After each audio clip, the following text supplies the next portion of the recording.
Nakot kilom jong ka jing shai Chipai kristan to mi To tur sya prang sya jing ya le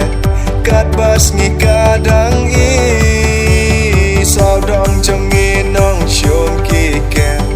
Laka borlon ngin say Ngi tip jing ngeit ka long jing jong Kan job lut ya per thei Ngin job da ka jing ngeit